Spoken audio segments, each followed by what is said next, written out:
So Adeline is a freshman, and to kind of have the opportunity to set the tone that way, I mean, just how would you describe her impact so far? So we knew that Adeline coming up was going to be a star player for us at some point. We didn't know if it was going to be her freshman year or not. I'd heard a lot of good things about her from the middle school. And Charlotte, our other freshman, has done a very good job. She's number 9 on defense. Yeah. She is, I don't know exactly what the scoring record but she's got to be on the way towards setting our freshman scoring record. Wow. I think this is her maybe 6th goal of Wow. the season. Okay. We played 7 games, so she's averaging almost a goal a game. Wow. I've been really proud of that. Early on, we were working on ball movement and things like that, but she's really improved on that. She had some really great passes tonight as well, not just her shooting.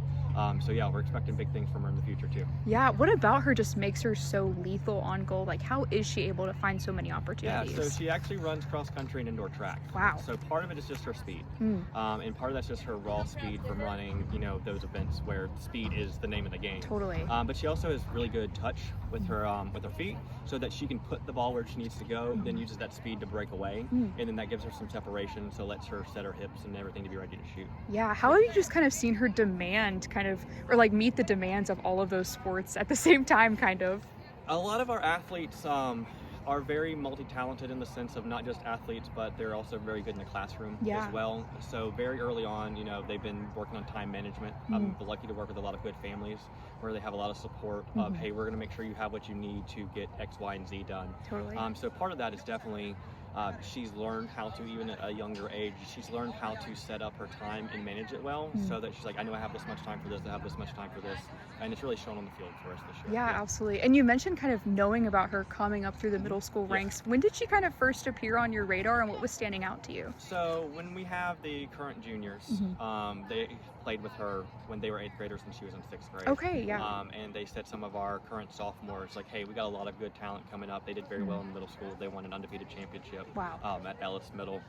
So we knew that we had a lot coming up, both in the sophomore class with like Kate Chafin and McKenna McGowan and players like that, but also the freshmen coming up in Charlotte and Adeline.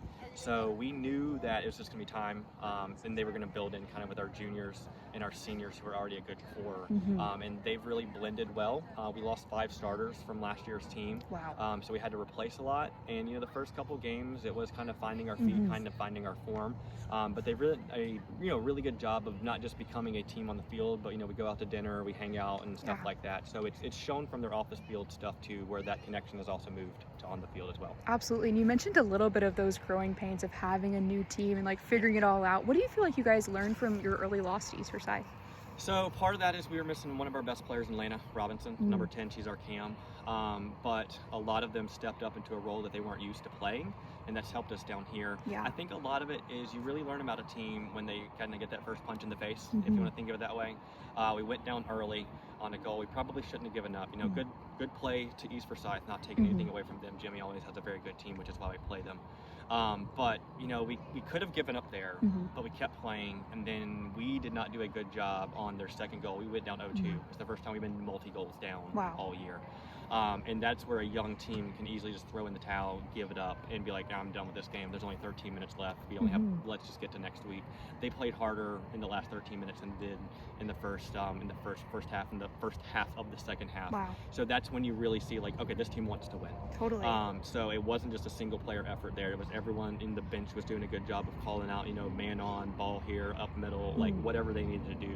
It was the first time I really saw them this season be like, okay, you know what, we're not winning, but we're not done. Yeah. And that is going to carry through us for the rest of the season too. Absolutely. And kind of on the flip side of that, I feel like in a game like this, it can be easy to maybe get a little complacent when you are several goals ahead. Yes. How did you just see the team respond to that?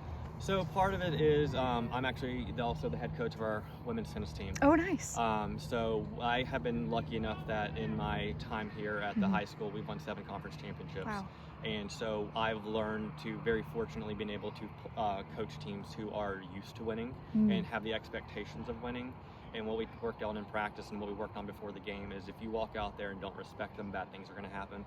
If you walk out there and don't try your best, bad things are going to happen. So it doesn't matter, what their record is or what classification they are. We knew that they're a good team. That's why they're on our schedule. And complacency does not have a place for us. And I think we had a little bit of that in the first half. And we talked about it at halftime that it's not acceptable for a team that's 5-1-1. And they really responded in the second half and played the way they should have played. Yeah. And part of that's being young, part of that's growing pains, but part of that is you got to learn when you have the target on your back, how to play with the target on your back. So I was really proud of them for responding in the second 40 compared to the first Absolutely. 40.